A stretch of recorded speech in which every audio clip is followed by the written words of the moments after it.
You've been sold a lie, and it's called the 40-40-40 plan. Work 40 hours a week for 40 years to retire on 40% of what you could barely live on in the first place. Do the math with me real quick. If you make $50,000 a year right now and you can barely pay your bills, retiring on $20,000 a year sounds like a dream, right? Wrong. It sounds like a nightmare. So why does everyone follow this plan? Let me tell you about Dave. Dave is 34. He's a good guy. Works hard, shows up on time, does everything he's supposed to do.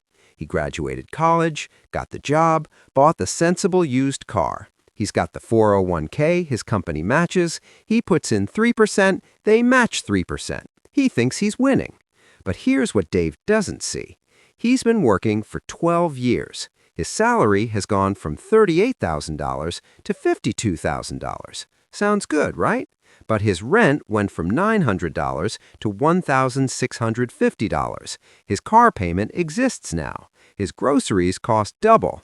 He's making more, but he feels broker than ever. Every month is the same. Paycheck hits, bills eat it. Whatever's left, gone by Tuesday. And he keeps telling himself, once I get that next raise. But that raise never fixes it.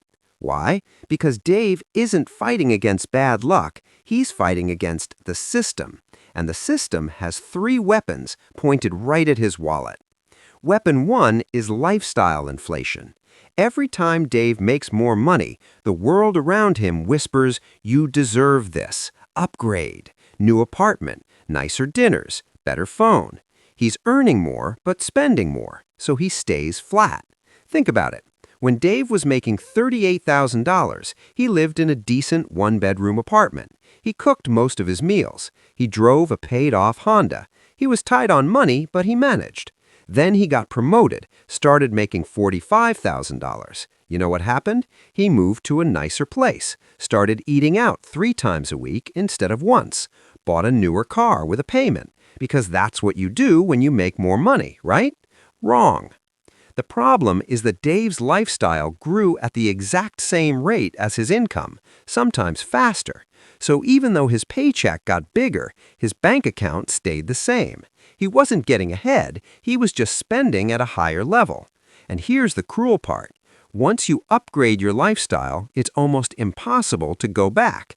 Try telling Dave to move back to that old apartment, to give up his nice dinners, to drive that old Honda again. He can't. It feels like failure. It feels like moving backward. So he's stuck, locked into a lifestyle that requires every dollar he makes just to maintain. That's weapon one. Weapon two is invisible taxes. Dave thinks he makes $52,000, but after taxes, after insurance, after his 401k contribution, he takes home $36,000. The gap between what he makes and what he gets is where his dreams go to die. Let's break this down because most people don't actually understand how much they're losing. Federal taxes take a chunk. State taxes take another piece. Social Security and Medicare take their cut. Then there's health insurance, dental insurance, vision insurance, life insurance through work that he forgot he even signed up for, and that 401k contribution. By the time all of that is done, Dave's $52,000 salary becomes $36,000 of actual take-home pay.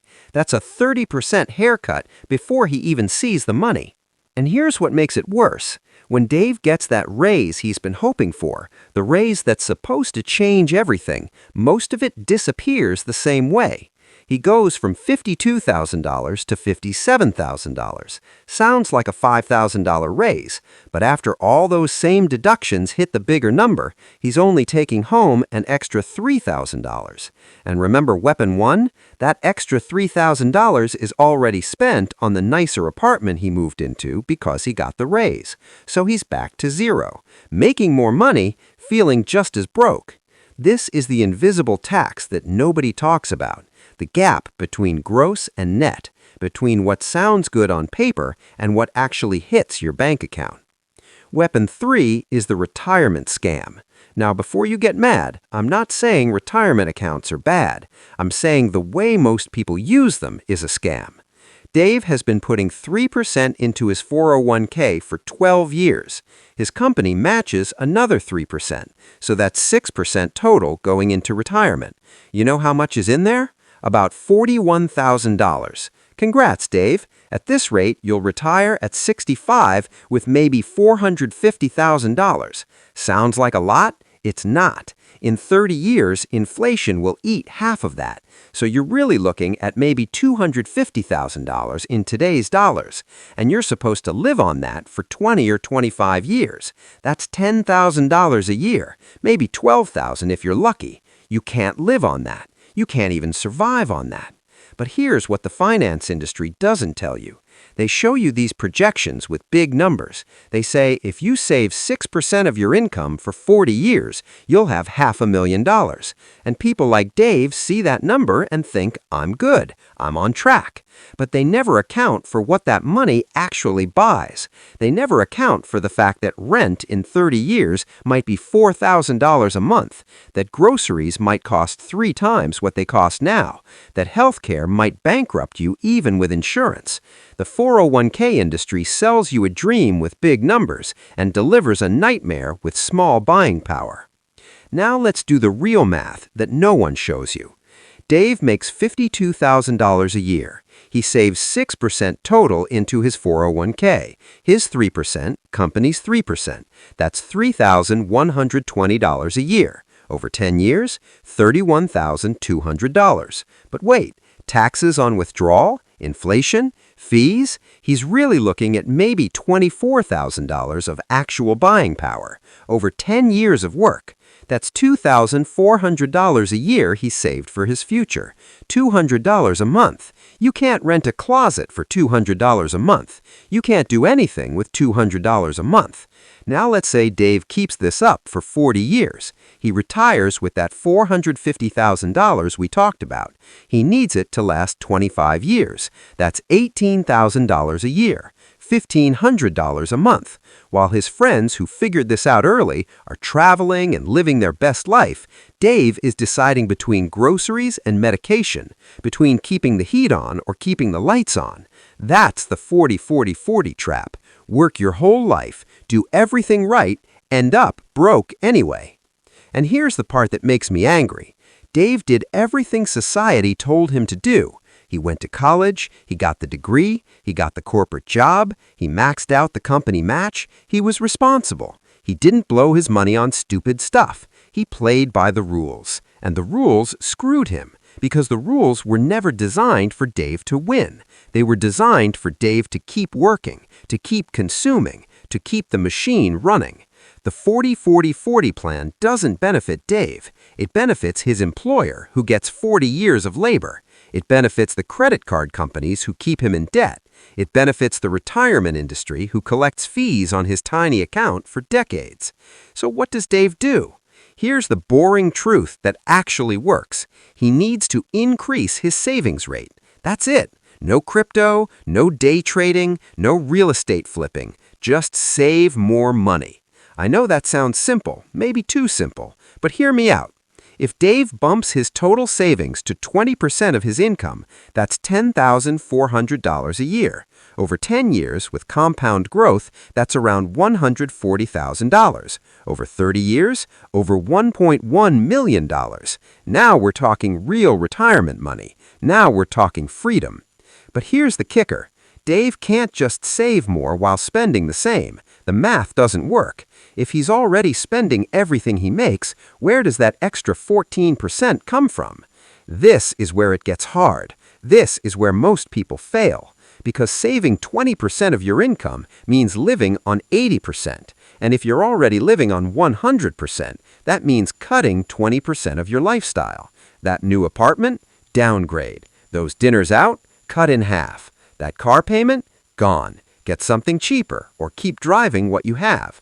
I know this doesn't sound fun. I know this sounds like deprivation. But here's what it really is. It's a choice. Live like you make $52,000 now and retire broke, or live like you make $42,000 now and retire rich. Let me show you what this looks like in real numbers. If Dave makes $52,000 and saves 20%, He's living on $41,600. That's $3,466 a month. Can he do it? Let's see. Rent in a cheaper place, maybe with a roommate or in a less trendy neighborhood, $1,200. Groceries and cooking at home, $400. Used car, paid off, insurance and gas, $300. Utilities and phone, $150. That's $2,050 a month. He's got $1,416 left for everything else. Clothes, entertainment, savings for emergencies, stuff that breaks. That's tight, but doable. And here's the key. He's not doing this forever. He's doing this while his income is rising. When Dave gets that next raise to $57,000, he doesn't upgrade his apartment. He keeps living on $41,600 and saves the difference. Now he's saving 27% of his income. When he hits $65,000, same thing. He's living on $41,600 and saving $23,400 a year. That's 36% of his income. This is called lifestyle anchoring. You anchor your spending at a certain level and refuse to let it grow even as your income grows. It's the opposite of lifestyle inflation. And it's the only way regular people get rich, not by making a ton of money, by keeping their expenses low while their income rises. The wealth gap isn't between what you make, it's between what you make and what you spend. That gap is where wealth lives. But I know what you're thinking. This sounds miserable, living like you're poor when you're not, never upgrading, never enjoying your money. And I get it, but let me reframe this for you. What's more miserable? Living in a slightly smaller apartment for 15 years or working until you're 70 because you can't afford to retire? Driving a paid-off car for a decade or having a car payment for the rest of your life? Cooking at home and saving $800 a month, or eating out and having $180 in your bank account every month? The real deprivation isn't living below your means. The real deprivation is working forever because you never built wealth. And here's the secret that rich people know. Being broke is expensive. When you're living paycheck to paycheck, every surprise costs you. Car breaks down? That's on a credit card at 22% interest. Medical bill? Payment plan that takes years. Need to move for a better job? Can't afford the upfront costs. Being broke keeps you broke because you can't take advantage of opportunities. You can't invest when the market crashes. You can't negotiate a better deal by paying cash. You can't quit a job you hate because you need every paycheck. Broke is a trap. But having money? Even a little bit of money, that gives you options. That gives you power. You can wait for the right opportunity. You can say no to bad deals. You can take risks that broke people can't take. Wealth isn't about buying stuff. Wealth is about buying freedom. Freedom to choose. Freedom to wait. Freedom to leave. And you build that freedom by saving more than the system expects you to. Dave doesn't need to be a genius. He doesn't need a side hustle that makes six figures. He doesn't need to invest in the next big thing. He just needs to live on less than he makes and invest the difference consistently for a long time. That's it. That's the whole game. But it's a game most people refuse to play because it requires short-term sacrifice. It requires saying no when everyone around you is saying yes. It requires looking broke while building wealth in the background. And let me tell you, the people around you won't understand. When Dave stays in his cheap apartment while his coworkers move to luxury buildings, they'll think he's struggling. When he drives his paid-off car while they lease new ones, they'll think he's behind. When he brings lunch from home while they order delivery, they'll think he's cheap. And Dave has to be okay with that, because in 15 years when they're still broke and he's sitting on $400,000 in investments, the story changes. In 25 years when they're still working and he's retiring early, the story changes. The people who thought he was behind will realize he was ahead the whole time. This is the hard truth about building wealth. It's invisible for years. You're doing the right thing and nobody notices. Nobody applauds you for saving 20% of your income. Nobody gives you a trophy for driving a 10-year-old car. Nobody celebrates you for living below your means. You look like everyone else on the outside, maybe worse.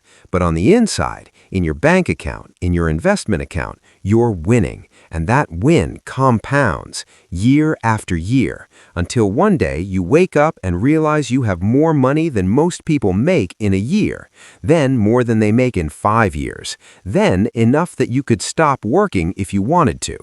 That's the finish line, not retirement at 65 with barely enough, but financial independence whenever you choose it.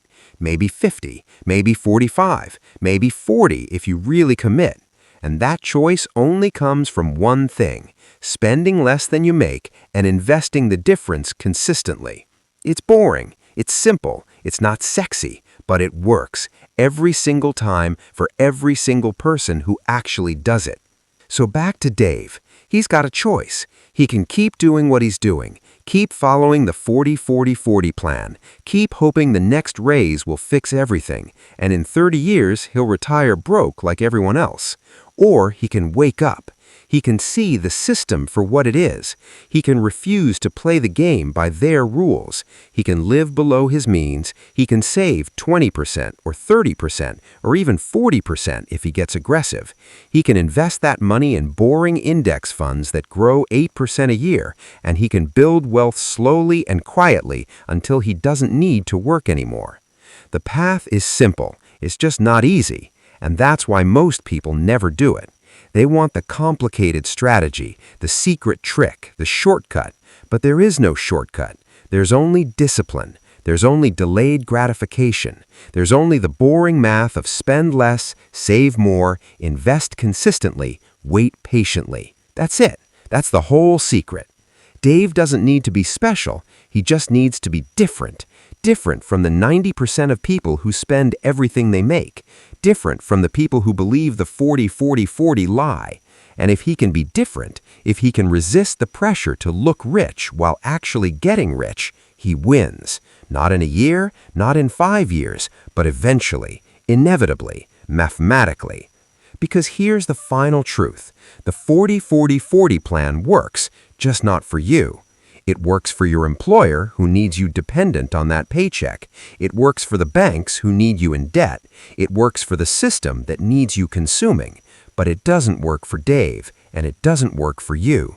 The only plan that works for you is the one where you save enough to leave, where you build enough wealth that work becomes optional, where you have enough that you can say no. And you get there one boring decision at a time. Skip the upgrade, save the difference, invest it, repeat. For years, for decades, until you're free. That's the real plan. The one nobody wants to sell you because there's no money in it for them. But it's the only plan that actually works. And if you want more truths like this, the kind nobody else will tell you because they're too busy selling you courses and crypto and get-rich-quick schemes, hit subscribe, because next week I'm breaking down why your house isn't an investment and why believing that lie keeps you poor. See you then.